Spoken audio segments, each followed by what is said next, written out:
Hello, everybody. Welcome, everybody. Thanks for joining today's lesson of Africa Esports series. My name is Tim Schneider. I'm from Germany. I'm sitting here right now in a small city in Western Germany.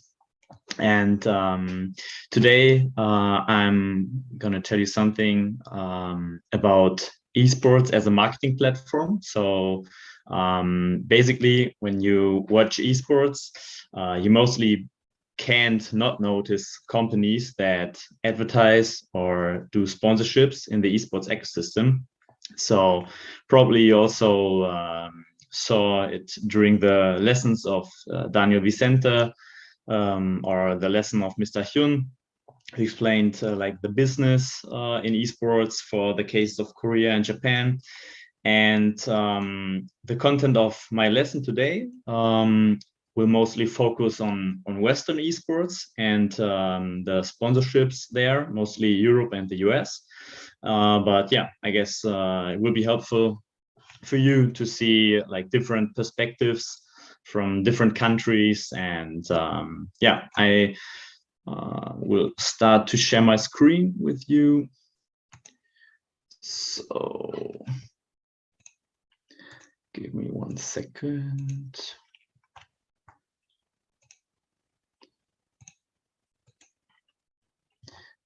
Right. So yeah, I tried to keep my presentation as simple and vivid as possible. Feel free to ask questions during the lesson. So yeah, it can also be some kind of interactive. And yeah, then let's start. Like, as I told you, and as you probably also know, sponsors in the esports system cannot be unseen. So to start with and to like get you into the mood of the feeling of esports and of like the companies that sponsor there, I want to show you some videos.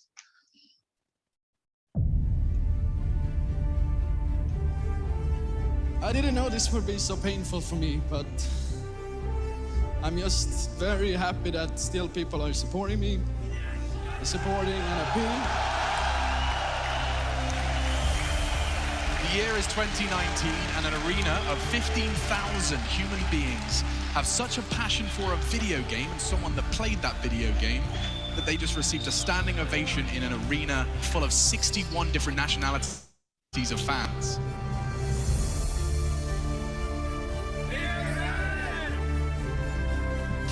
Years, the Lanxess Arena of Cologne has been the prodigious pilgrimage for those truly passionate about competitive Counter-Strike. I love to play here. I never want to skip this tournament. Not one day in my life I will ever skip this tournament, and it's always a dream to play here. It's like going in a gladiator game, and you're just like, there's only one winner, and everybody's fighting to death to lift the trophy. He's got the first, he's got the second, Zywoo's a god! He is above anything Ashes can create! You're a bunch of wildlings, a bunch of Dothraki out there, and I love every second of it. I just want to say something. I miss you both in Cologne. You are not my friends, you are my brother, my friend!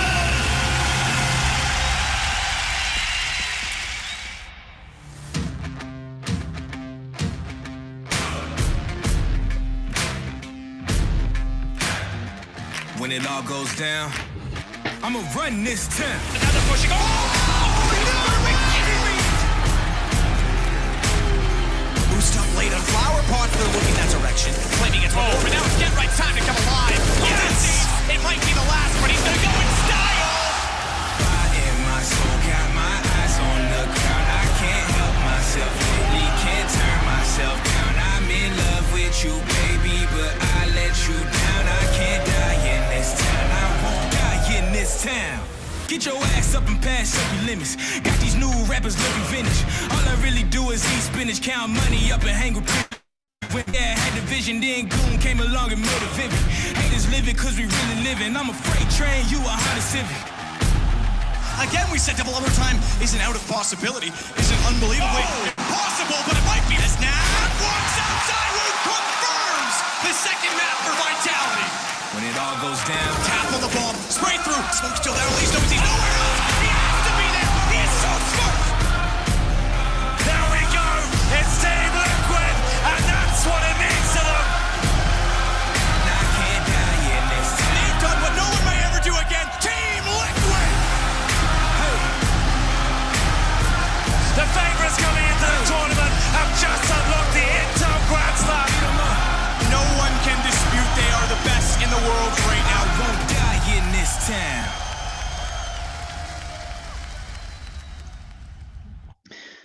All right, so this was the official after movie of the ESL1 Cologne. Like this stadium, this venue is said to be kind of the cathedral of Counter-Strike. During the last years for this event, there were like almost 15,000 live attendees, live viewers, and really many viewers online on the streaming platforms. And as you saw on the video, like this event was full of sponsors.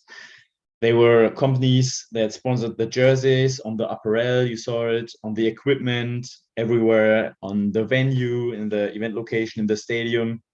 Also, of course, in the online stream with graphic overlays and like sponsor mentions. The whole event is actually like presented by Intel, the computer processing company. And yeah, this is just for the beginning to see how many sponsors are there at major esports events. And of course, we can ask ourselves, why do so many sponsors get into esports? And yeah, to get us done to this question, I want to show you some seconds of an interview with a sales representative from Intel.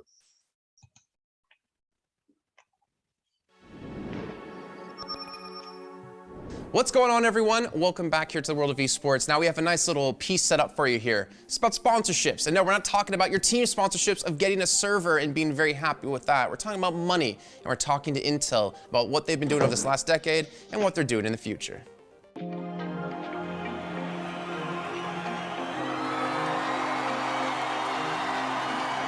The number one story that we want to tell is that esports runs on Intel.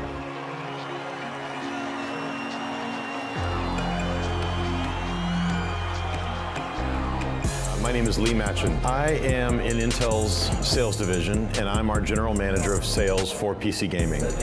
And what that means is that across all the products that we sell that are relevant to gamers or OEMs that build PCs for gaming, it's my job to make sure that customers and end users understand the value of our products and that we remove any roadblocks to them building our products into gaming machines.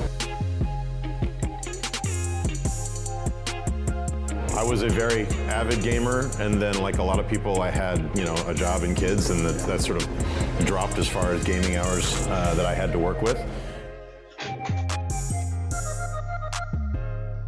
The reason we're so excited about esports now and are so broadly invested in esports is because it's the single best way to get in front of huge numbers of people and explain the value of our products.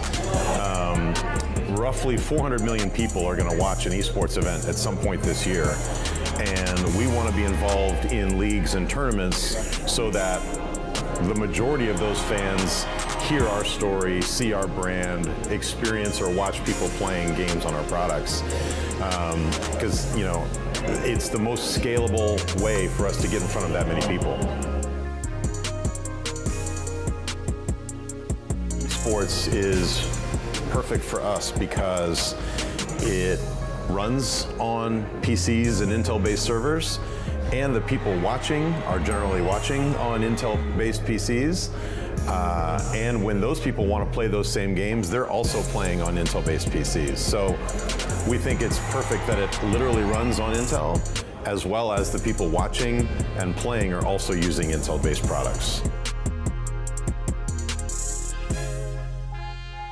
We've been involved in esports since we're in season 15 of Intel Extreme Masters right now, and we've actually been working with ESL on esports since even before that.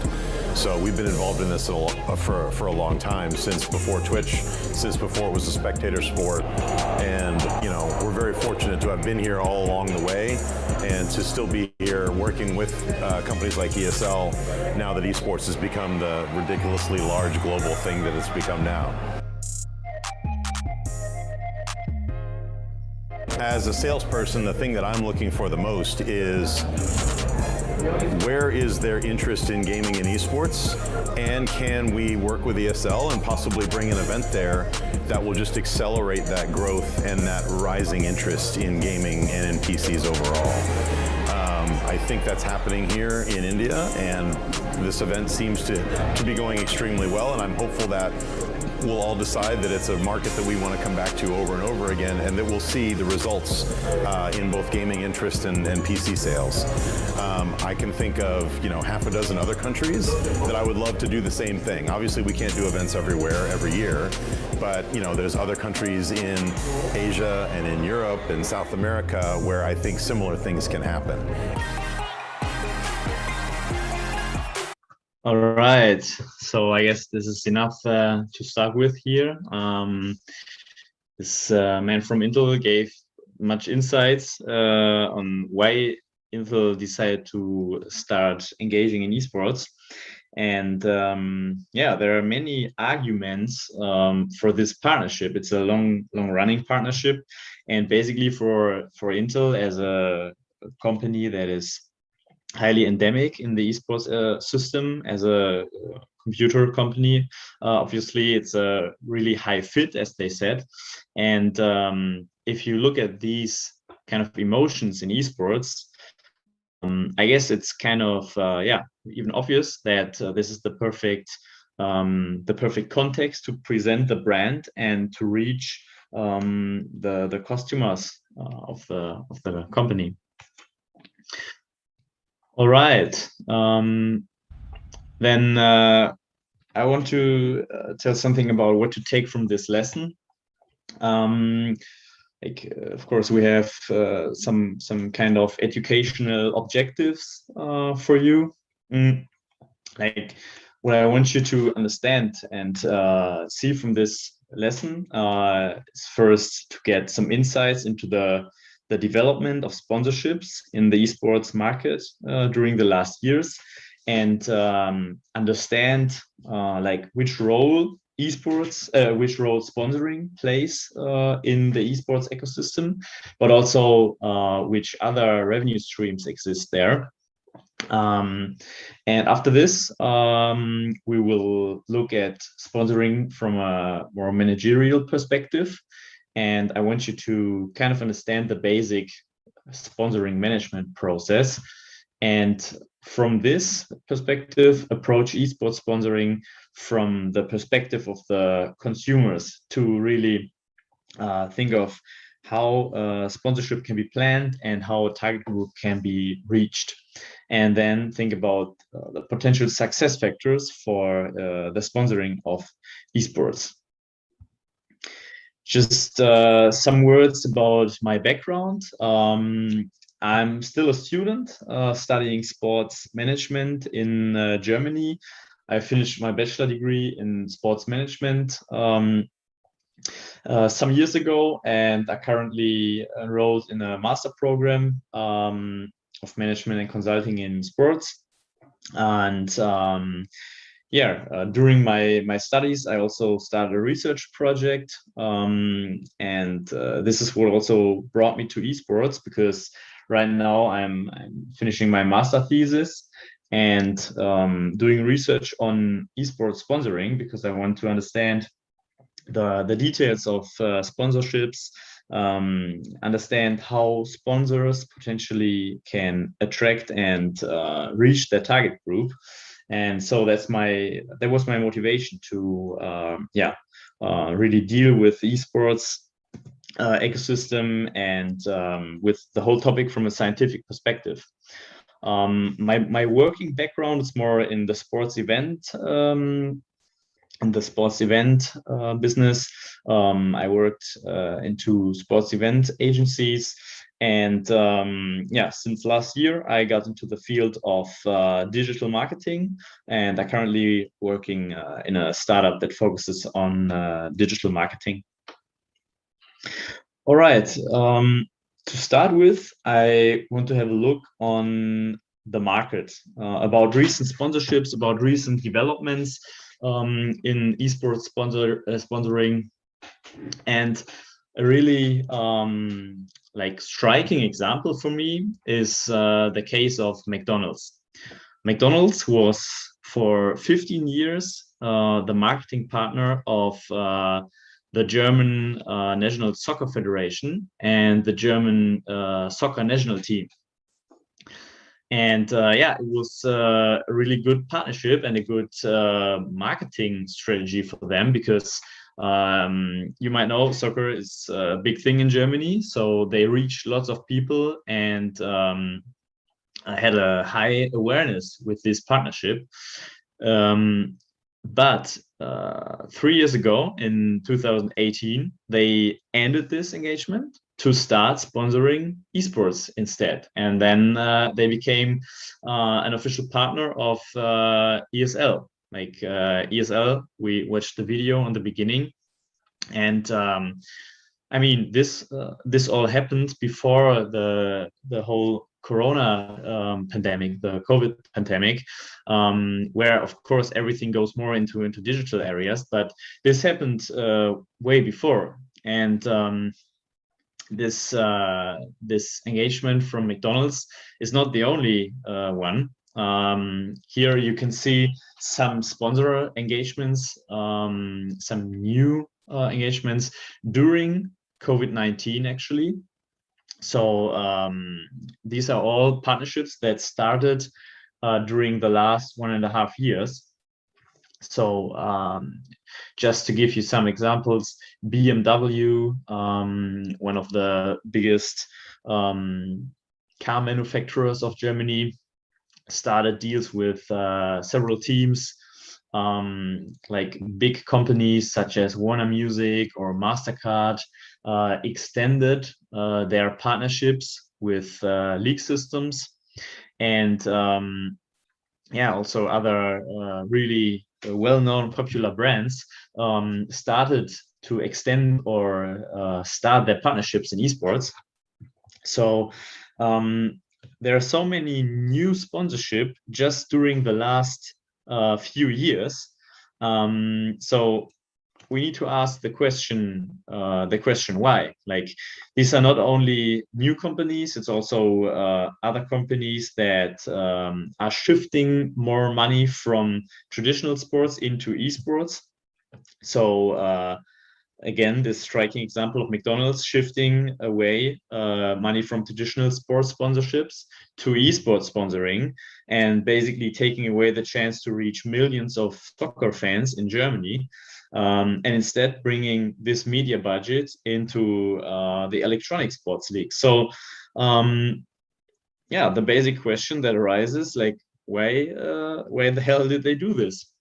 And what are the implications of all these new sponsorships in esports? And that's what we want to look at now. So far, we saw that many companies are sponsoring esports, and like especially during the last years, many companies start engaging in the esports ecosystem. So right now, we want to ask, what does this mean for like the esports system itself on the one hand, but also for the companies that sponsor. Like, on the end, we need to ask ourselves, okay, all those sponsors start to engage in esports and allocate a lot of money to esports. So yeah, what is the role of sponsorship for esports organizations actually? And on the other hand, for all those companies, we need to ask, what is their goal? Why do they engage in electronic sports? And most important, which is also the focus of my research project, what happens with more and more sponsors and more viewers. So basically, if more and more companies start engaging in esports, there's also higher competition, like higher competition for attention, for reaching the target group. And we need to ask ourselves, yeah, what happens to the value of the sponsorships then? Perfect. Then first, we're going to look at the role of sponsoring for esports. So basically for the left part of here. You can see on this slide the revenue streams of the esports system of the last year. And what you can see here is that, or let me start in a different way. All the revenue streams that you can see here, I guess is pretty clear what we're talking about. Media rights, the rights that are the amount of money that is paid for the broadcasting rights. The next pillar, merchandising and tickets, is also pretty straightforward. The money that is paid for tickets of events and for merchandising of the teams. Those three have pretty high growth rates. You can see it here. So these pillars are getting more important, and they are growing year over year. Another pretty stable revenue stream are the fees paid to publishers. So the publishers, basically the game publishers, they receive some money for letting organizations operate the esports tournaments, basically. And there are also evolving new revenue streams that are growing really fast. You can see it here. The digital pillar. Digital means here that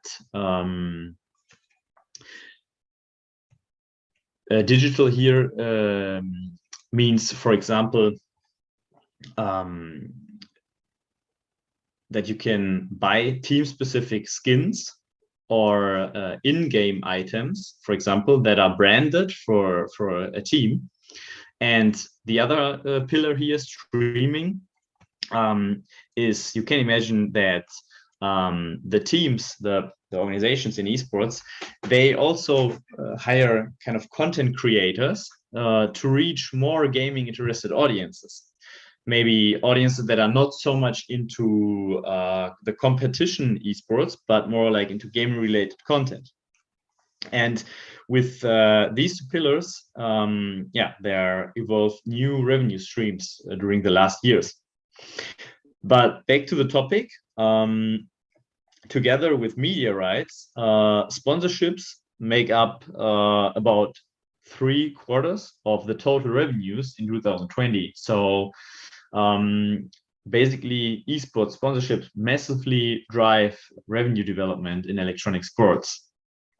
And the whole amount of revenue that is generated in esports is expected to grow immensely in the next years. So if we look at the growth rates compared from 2018 to 2020 to the last year, it was already a really steep development here. And these are numbers from Newzoo, a market research company. And this numbers suggest that the total revenue is expected to grow to over $1.5 billion in by 2023. So a really stable and strong growth rate over the years. Like I don't know any other industry that has these kinds of huge annual growth rates during the last years. And so if we look at the esports ecosystem, we can ask ourselves, like, what does this mean that sponsorships are so important for the system and will drive the revenue and the value of the system massively during the next years? Just imagine like a team such as G2 Esports, one of the biggest esports organizations, the biggest esports teams. They also have, here you can see they have big brand partnerships, for example, with BMW, with Red Bull, with Adidas. These are huge sponsorship deals for them. And of course, G2 Esports is a company that also develops new revenue streams for them. But even they heavily rely on sponsorship revenues. And if we look at the average numbers, as I told you before, and as you can see here, sponsorship and media rights make up 3/4 of the whole esports revenue. So if that would go away, a huge amount of our revenue would disappear. And basically, this would be a big problem because especially, many esports organizations heavily rely on sponsoring budgets. And so there won't be enough money to pay all fees and all things to operate the tournaments and to keep on going professional esports. For many esports teams, for many esports teams, sponsoring is even more important. So for many teams, sponsoring revenues make up almost 90% of whole revenue. So if this would disappear, those teams would be in trouble. If you compare this to professional traditional soccer, for example, in Germany, there only 25% of the total revenue comes from sponsorship. So the whole way around here. So there are many other revenue streams that secure the cash inflow and that secure the ongoing business of those sports teams. So if we do a little conclusion so far for stakeholders within esports, within the esports system, sponsoring is something of big value, of course, because they of people, as our man from Intel told us. And on the other side, organizations of the esports system heavily rely on those revenues. So organizations like teams or event agencies are very well advised to develop good concepts to attract sponsors and keep them in the esports ecosystem to secure those revenue streams. Perfect. Next, I want to look on the esports ecosystem. So ask ourselves how esports and how value in the esports system is produced. And this will help you understand the role of sponsoring for the system and also the role and also understand why companies seek to engage in sponsoring.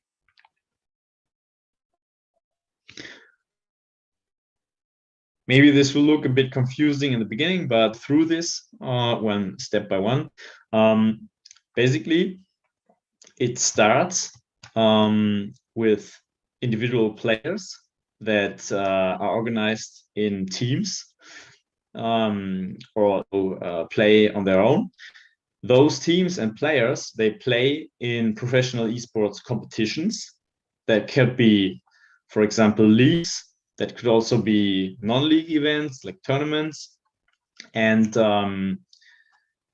like on the back end of the system, those competitions need by some companies.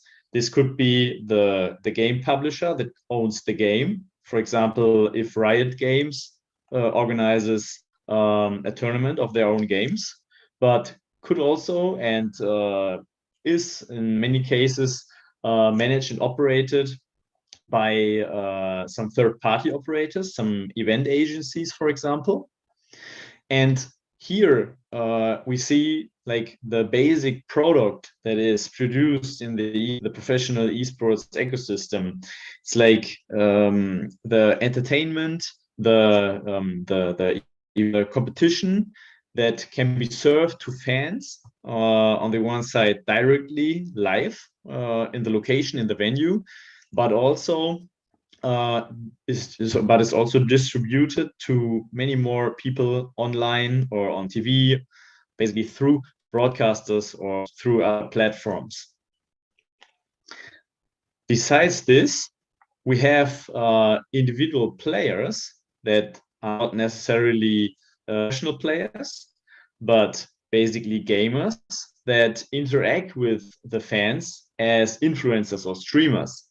So this is another way how content, how entertainment is served to the fans, basically via broadcasting platforms and online streaming services such as Twitch or YouTube or Facebook gaming. And here we have the central from the sports marketing perspective. Like this is just the first step, that players and teams are competing to produce this entertainment product that can be commercialized afterwards. And for a company that seeks to use esports as a marketing platform, this is the most important point, because people watch this, people are interested in the competition that is produced, and then this is the platform to basically connect to as a sponsor. This is a pretty similar graph that shows the differences in traditional sports and esports. We can just look on what is different in esports here. Basically, what we do not have in traditional sports is that we have this technology perspective, this perspective of gaming. Yeah, this is obviously not the case in traditional sports. And the other thing that is also different is that the game can also be played by individual athletes or influencers that create an additional entertainment product that is also strong. And so we do not only have the official broadcast of a league, but we also have lots of other gaming related content which is also streamed and is also part of the esports ecosystem, because it reaches a huge amount of people.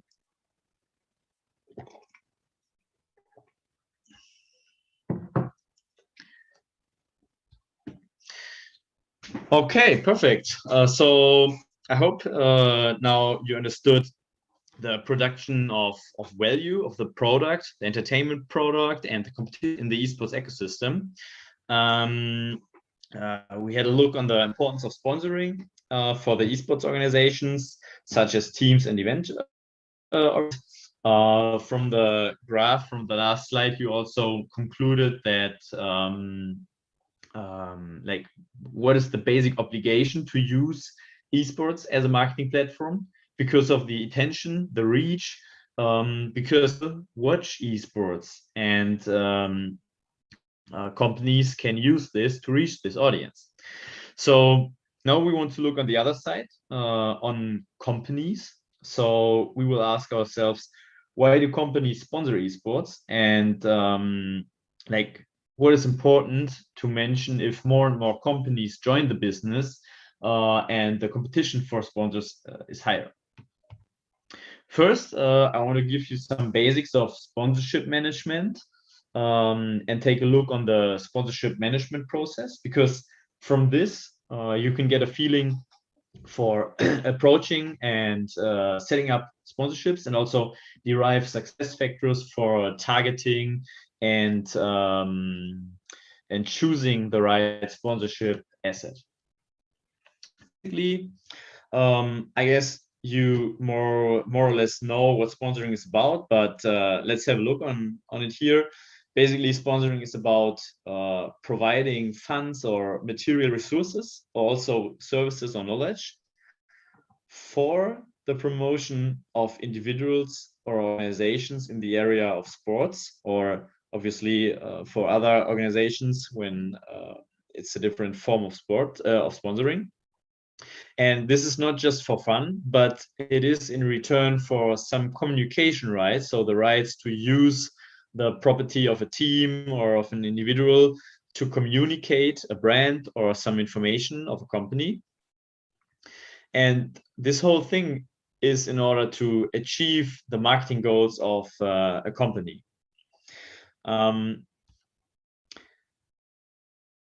In science, researchers mostly talk about the magic triangle of sponsoring when explaining in general why sponsors allocate money into sports, for example. I'm sorry that this is in German, but I will explain the different things here. Basically, this explains what also got clear in the Esports Ecosystem graph. First, you see here the sports organizations, in our case, esports. So this system, the esports system, basically is interested in doing its own business. Like it wants to operate esports competitions, but to do this, it needs funds, it needs money to fulfill the plan. And on the other side, this system reaches some target groups because they are attracted by the competition product. Next, we have the media. The media that you saw in the ecosystem graph, it's like TV, or in esports, mostly mostly online streaming platforms such as Twitch or YouTube. So the media is mainly interested in reach. They want to broadcast events or some other happenings that reach and attract big amount of people. And yeah, for example, Twitch is generally driven by achieving many users and many viewing hours. And so, for example, they can stream and broadcast esports because many people are interested in esports. And last but not least, we have the economy. So business corporations that are always interested in getting in contact with their target groups. So through a sponsorship as a communication strategy, companies have the chance to reach their target group, their possible customers, and this also in a really emotional and positive context. So these three stakeholders come together. That's why it's called the magic triangle, and the basic underlying explanation why sponsoring basically is happening.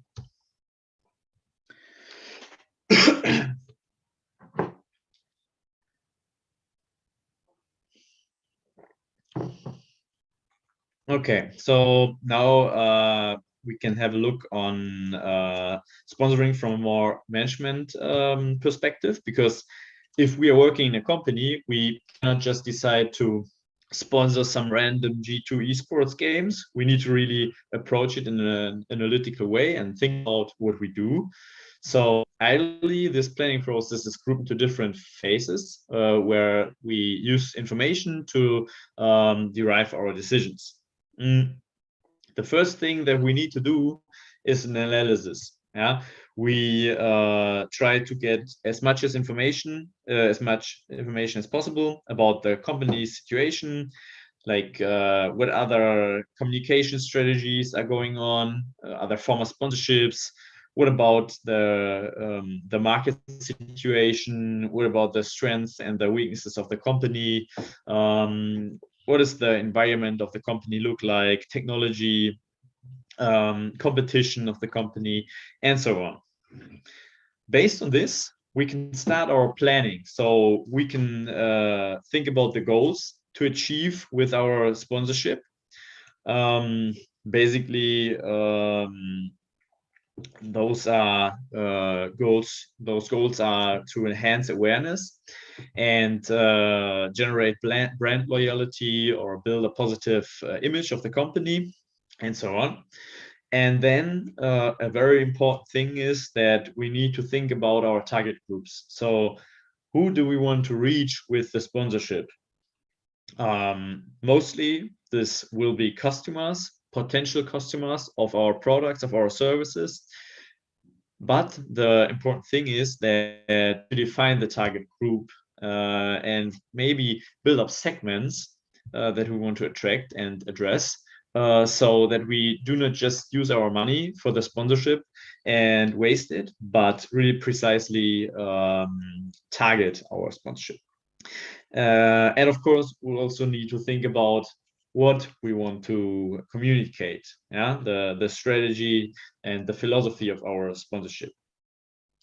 Afterwards, we can start implementing it by calculating our budget. Of course, we have like the main sponsorship budget, an activation fee, costs for controlling, and so on. All things that we need to think about. And then we can also decide on what to sponsor. In esports, we will have a look on assets that companies can sponsor in esports, but it's important to think about what kind of communication assets I will get in return for the money I pay for the partnership. And afterwards, of course, for a basic management process, it's important to control for the success of the sponsorship.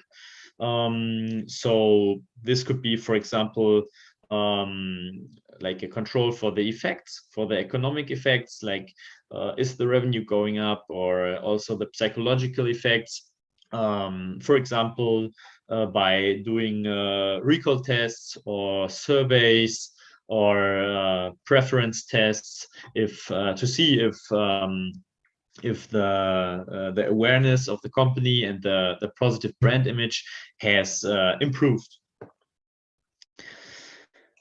Okay, so on the following slides, I want to have a look with you on step 3, and I will focus here on the sponsorship selection. So I want to give you some insights on what is possible to sponsor in the esports ecosystem, and afterwards we will have a look on the thing about who we want to address.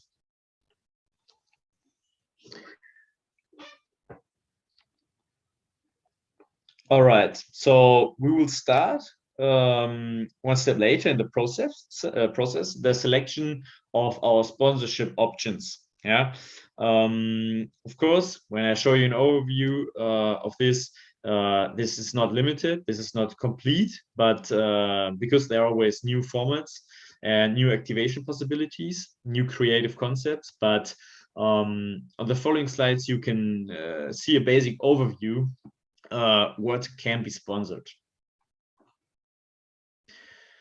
The first thing that could be sponsored or that you could be in a sponsorship partnership are the publishers. The publishers of the games are basically the cornerstones of any esports competition, because without the games they release, esports would just not exist. So the sponsorship opportunity you have here is that you can get a glitch with one single partnership. For example, MasterCard that partnered with Riot Games in 2018 and became the first global sponsorship partner, and afterwards the payment partner of League of Legends. They had an enormous reach because there were tournaments worldwide in many cities. You could reach a very diverse, very international target group with different leagues around the world, and several events that had a global reach. So of course, this is really really an expensive partnership for MasterCard, but they receive a really good reach for this. You can have a look here, like when they activated this.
All right.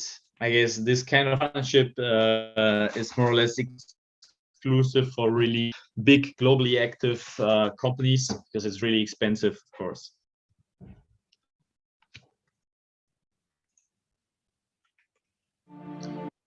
All right. The next possibility to get into a sponsorship partnership are leagues. There's a wide variety of leagues that operate in the esports ecosystem, from local amateur to highly professional global events. And the sponsorship opportunities here often are pretty similar to traditional sports. So, for example, in-venue signage, social branded content, branding opportunities on the gaming equipment or on the equipment in general, on the apparel, also overlays in the broadcasts and so on. But what is important here to mention is that league sponsors are visible across all teams' matches. And they're not competing against the like stadium sponsors of the home team, because, for example, in traditional sports, if every team has its own venue, of course, a sponsor of the league is always competing with the sponsors that are visible from the home team and from the real estate, from the venue. So this is something pretty nice for sponsors with esports leagues here. An example of sponsorship partnership with an esports league is Toyota. Toyota started with the StarCraft League. To partner up with, and they the content interviewed competitors in Toyota, obviously, and by this they they could promote the new Toyota cars and bring the esports individuals near to the viewers.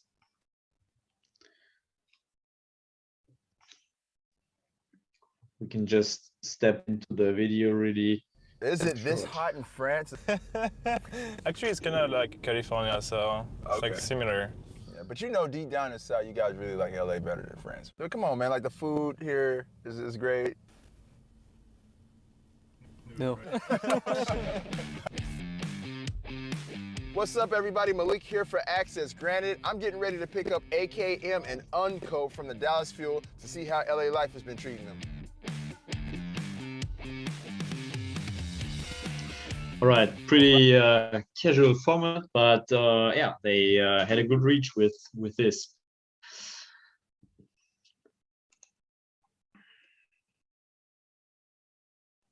Oops. Okay. Next opportunity to partner with are event operators. So basically, event operators obtain a license from game publishers to use the game and to operate the tournaments. And the advantage here is that esports event operators can operate events across different game titles. So a company that partners up with an event operator is independent from one game title, but has the possibility to reach different esports audiences from different game titles. But it could be also risky because some publishers are getting more restrictive and don't want to have so many games operated or so many tournaments, and also restrictive in terms of the sponsorship opportunities. For example, with ego shooter games.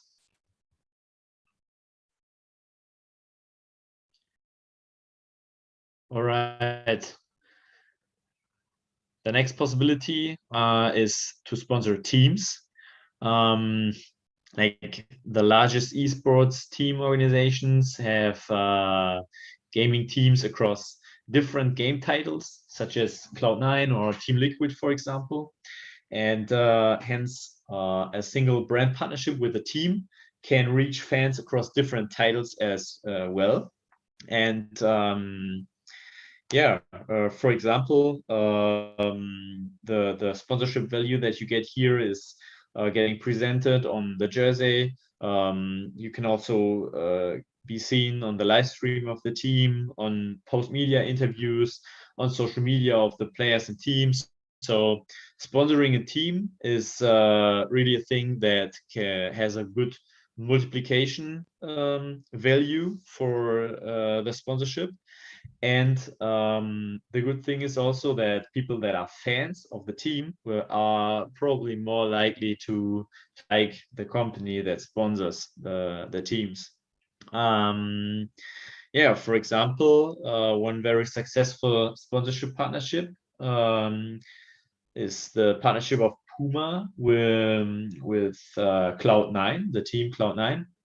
They started to partner up a few years ago, and now they are really launching a complete set of performance apparel.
Right, I guess this is enough. Really good way to reach the fans of the team, because obviously many fans that like the players of Cloud9 are more likely to like Puma after seeing this kind of partnership.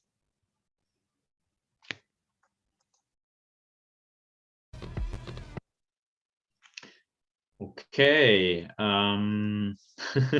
Much as traditional sports, also esports has some stars, and the fans, the viewers in esports love to really interact with them. 25% of esports fans say that they interact with esports stars on a daily basis. So this is also a good opportunity to get in contact with fans. And the thing here is, like, gaming personalities, maybe also professional players, but not necessarily. So not all esports players are streamers, and not all streamers are professional players. But the central point here is just imagine the same thing in traditional sports. For example, if Cristiano Ronaldo would log into his live stream after the Champions League final, discuss the game, this would be completely crazy. And so it's really a personal way that people interact with the streamers during the live stream. For example, probably you know Shroud. He's a professional player of Cloud9, and people just love him. Like people are getting crazy in the streams, in the chat, and this is also a really attractive opportunity to connect for the companies to sponsor Shroud, for example, an influencer, and connect with the fans by this.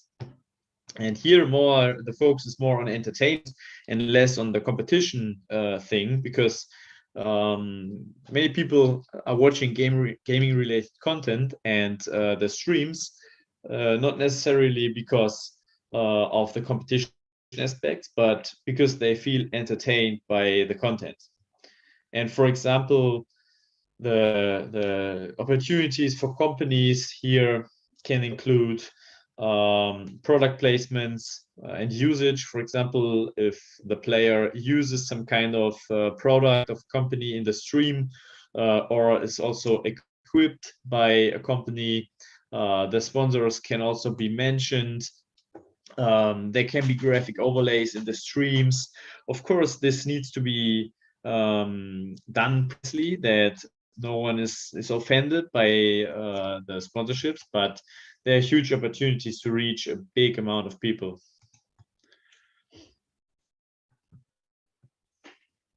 When you're done gaming, you have a career in voiceovers? Voiceovers? Everyone always does that. Very resonant voice. Yeah. Voiceovers. It's a good living. Yeah. This video is brought to you by Logitech G. See? That's what you're a voiceover guy. Done. That's all there is to it. Nice. Hired. Hired. Yeah, here, for example, Logitech uses the voice of Shroud and the popularity to get in contact with the fans. And it's very likely that Logitech will benefit from some kind of image transfer here, because people love Shroud, and some of them will also love Logitech afterwards.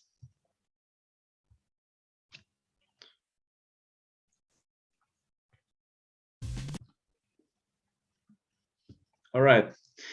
The last thing that I want to show you here is the broadcasters. Like in esports, online streaming is the dominant distribution format. And so, for example, Twitch, YouTube, and Facebook Gaming, which are the globally most relevant streaming platforms, they have a huge reach, and most of the content there is still distributed rights free. So paid media here is kind of becoming more common. So there are lots of possibilities for sponsors to engage with the esports fan base on the streaming platforms directly. Example is the Doritos Bowl.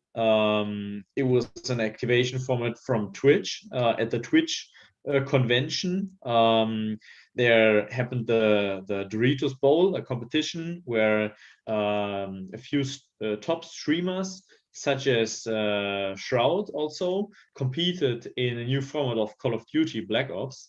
And as all of these streamers stream the competition on their own personal streams, Doritos reached a huge amount of people. The combined hours watched were almost over 500,000.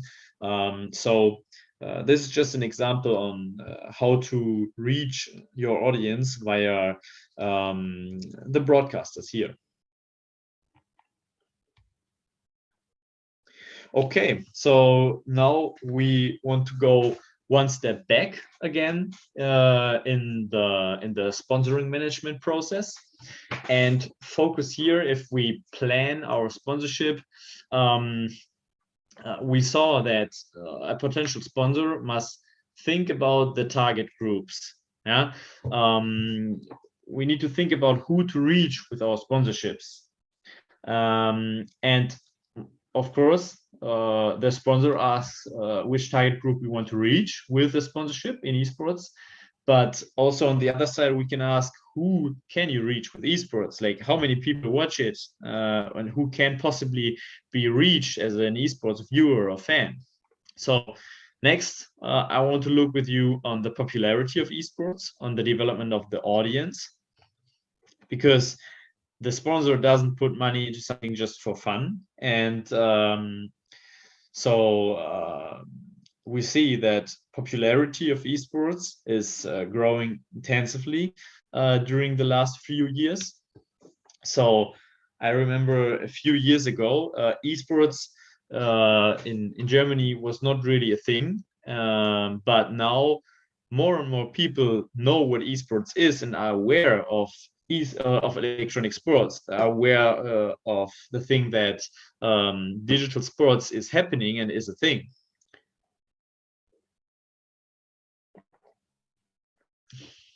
And of course, you can see that there are regional differences. Basically, broadly speaking, consumers in East Asia have the biggest. This is perhaps due to more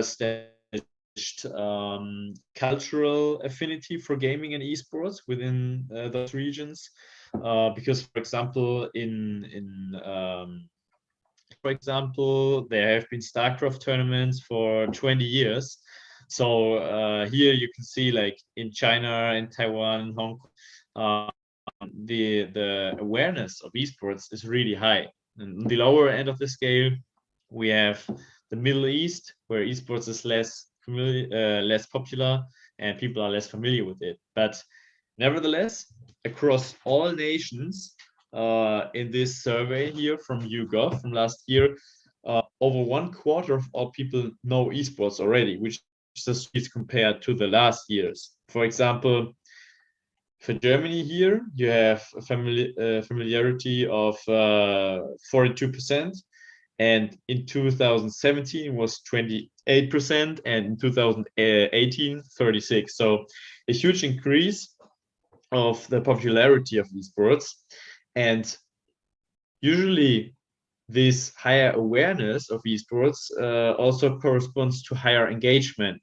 Yeah, so broadly speaking, more people are aware of esports, and also more people engage with it actively. Of course, some regions, such as the Scandinavian regions, esports is quite known. For example, here you can see has a high familiarity, but only 10% of the people are engaged with esports. But again, in all nations of this survey, the share of people who watch esports in the past or watch esports now increased during the last years. Yeah, and we can see that esports audience is growing worldwide, and this thing that was more of a niche in the past is really getting into kind of mainstream awareness, and it's becoming something that is going into the middle of the society. And also, like the Olympic Committee is discussing to use esports during the Olympic Games, and this is something where you can see that this phenomenon reached kind of the middle of the society. And like basically COVID-19 massively accelerated the growth of esports. For example, you can see here some milestones that were reached during the last year. For example, Twitch reached almost 1.5 billion gaming hours watched in last year's April. Or League of Legends that reached over 800,000 viewers, concurrent viewers during the LEC spring split.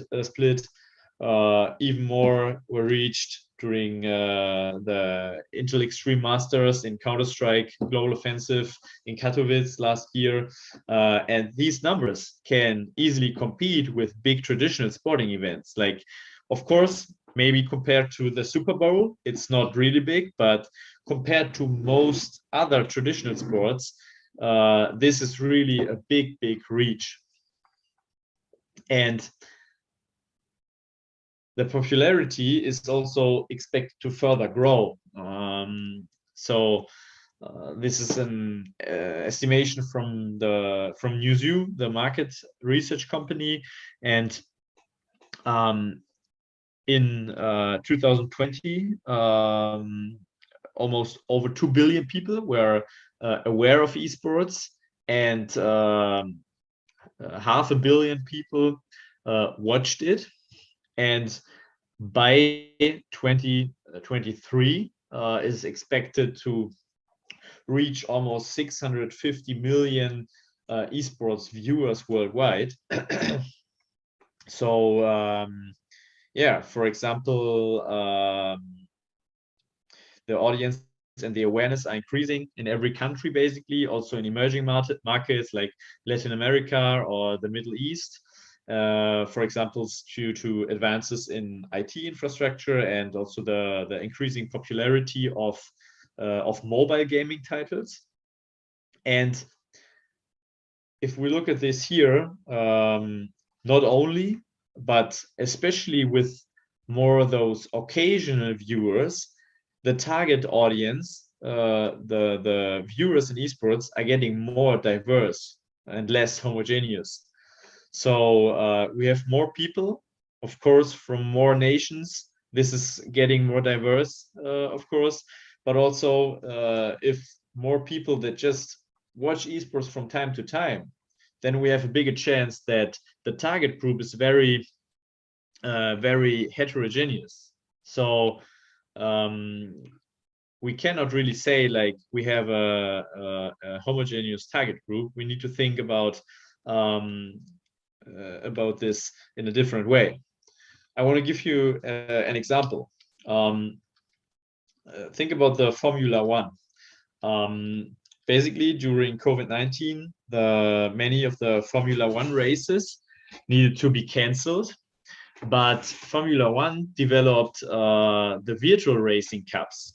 So with this, also some of the current Formula One drivers participated to replace the postponed races, and fans could still follow the races. And also some Formula One fans stepped into esports, because this kind of new event format is really easy to understand if you compare it to, for example, League of Legends, which is a really complex game. This kind of format is easy to understand, and therefore has a really low entry barrier into the esports market for people that were not really used to esports. And probably these formats will not all continue after COVID, but some of them will maybe stay because they have a high popularity, such as this format. And some of the new esports fans will also stay. So basically, audience groups are getting more diverse. To make this really striking, what was supposed to be the average gaming consumer, maybe a few years ago, maybe male, 20-something, digitally native, has less other hobbies. This is definitely not longer the case, at least since the last 5 or 6 years. So don't get me wrong, of course, this is pretty pretty striking, but just to make clear from a marketing perspective, in esports nowadays, you can possibly find, for example, 18-year-old girls as well as 30 years old males with diverse backgrounds. So we need to think about who we can reach when we use this ecosystem as a marketing platform to communicate our brand or our company products. All right, so now the question is how we can get more information and more insights on how to deal with this growing audience group that is getting more diverse. And this is basically what I do research on in my master thesis, but my thesis is actually not finished yet. So I plan to give you some insights on the results, but unfortunately, the thesis is not finished, so I cannot give you the results. But nevertheless, I want to give you some information about the approach, so that you can see the approach and derive some possible success factors by yourself. If we want to think on how to make sponsorship engagement successful, it is useful to begin with a sponsorship impact model. So this model is called the stimulus organism response model. It is like a behavioral science model, and it's used to understand how sponsorship impacts are working. Basically, a sponsor that engages in esports sponsoring is setting up a stimulus, a sponsorship message. That could be the brand name or logos or certain messages that the company wants to transfer to the target group. But if the fans realize this kind of stimulus, this kind of sponsorship message, you will not directly achieve some effects, but there will be some processing in the organism. So there will be some kind of processing in terms of behavioral science theories. So, for example, like learning theories from, for example, the classic conditioning theory, and so on.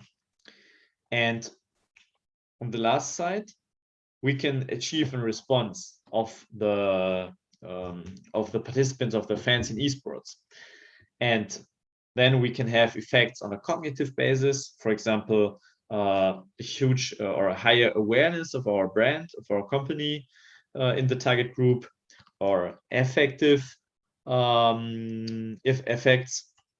For example, that people have a good sympathy against our company, or, and this is of course for the longer term really important, cognitive effects, that people are willing to support my company and maybe willing to buy my products, my services.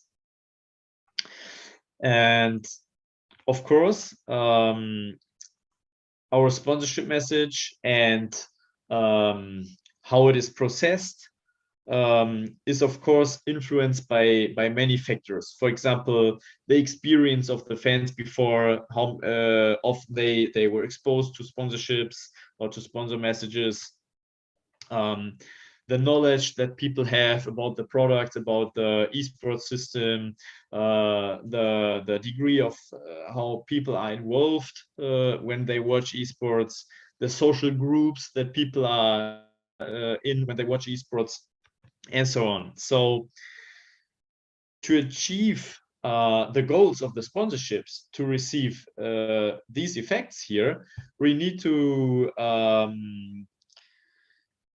understand our target group, our audience, which is probably also split into different segments, which we saw before, because it's getting more heterogeneous, and really understand our consumer. And we can do this by going a consumer-focused approach and try to have a look on our consumer behavior, try to have a look on what motivates our audience to watch esports, to have a look on the social groups that the people are embedded, on the degree of involvement, and then probably segment our target audience to see which kind of personas we have in esports. And this obviously will lead us to better impact and to better understand and control these kind of effects.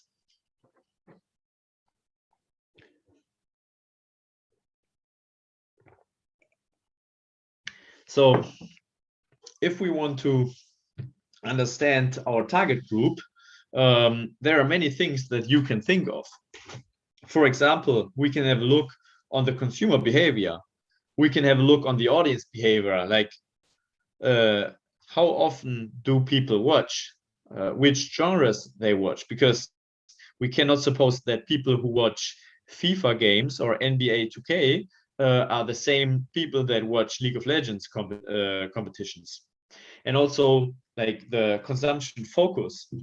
For example, do the people prefer the individual streams, or do they prefer like an official broadcast of a broadcaster, and so on. And then since esports fans also often used to be gamers, and now audience groups are widening up, we could try to segment our audience groups by gaming behavior. So do they also game? Is it a motivation factor for them to maybe better understand the game that they like and they play? And we need to ask, how involved are people? Like somebody that is really involved with the team and watches all of the games of the streamers and of the players, maybe he will be more likely to like the sponsors. But maybe to reach this kind of persona, we also need to make a bigger activation, because this kind of person is so much involved with the esports competition that this person will not notice sponsorship messages. And also, like, how much do the viewers know about the game? Like, maybe as a sponsor, it could be a good way to bring some additional content to educate the viewers and to bring some extra value by explaining some analytics of the game. So all these factors are potential segmentation factors about how we can split our audience that we want to reach, and then try to activate the sponsorship in different ways to reach all of the different people that watch esports. And of course, we can also continue this to think about what motivates a person to watch esports. Is it more about the competition? Is it more about appreciating the skills and improving their own gaming skills? Is it more about the social aspects, to bond with the friends? Or is it just like some kind of time-filling activity to escape from everyday life? And you can imagine that maybe these three different groups that I drew up here, people that are focused on the competition, people that just like the skills of the gamers and want to improve their own skills, and people that enjoy just bonding with their friends, have completely different attitudes to a competition that they watch, and are also more or less motivated to see sponsors, for example. And of course, in addition to this, there are many demographic and socioeconomic criteria that we need to consider, because the esports viewership is not only like the 18 to 25, but like people of all age and all gender and all background watch esports. And maybe for these kind of different segments, could be useful to develop own content as a sponsor in cooperation with the team or the league or the broadcaster that I partner up with. So the general hypothesis that we have here is that all these criteria, all these factors lead to different segments, yeah, as I explained right now, to the aforementioned segmentation criteria. And if we want to have the biggest response and the biggest effects in our sponsorship, we need to address all those segments in different way, because only by this we can secure that we make the most out of the sponsorship partnership.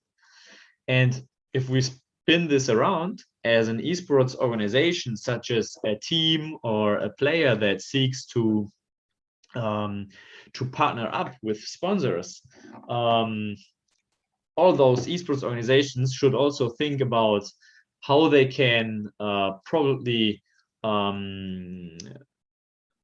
bring up some content or bring up some concepts to reach all those segments in the esports ecosystem, to attract sponsors to sponsor them, because some of the esports organizations, such as maybe smaller teams, they're also searching for sponsors. And by understanding this and giving sponsors the opportunity to address all the different segments in esports, it can be a really attractive way to find new partners.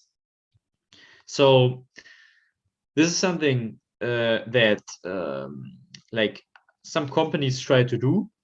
Some market research companies such as NewsU or Limelight, they try to segment the market into different personas or really cluster people, but this was not done from a scientific way, and that's what I want to do. So yeah, the current status of this project is that I'm still collecting data. Right now I have 200 participants, and the goal is to at least achieve 500. And afterwards I will do the segmentation approach and see what the influence of all those this criteria is on the sponsorship effects, and compare the different groups to derive some success factors on how to manage sponsorships as a company, as a sponsor, but also on how to attract sponsors as an esports organization. So yeah, if you are interested in the results and more of what I find out, you can for sure get in contact with me, and I can share some of the results after I finish the project. And this is it so far. So thanks for your attention. If you have any questions, you can write into the chat, or also contact me afterwards if you want. So yeah, feel free to get in contact with me, for example on LinkedIn, and write me a message there. I'm always happy to exchange. Yeah, thank you for your attention, and have fun with the rest of the videos of the lessons.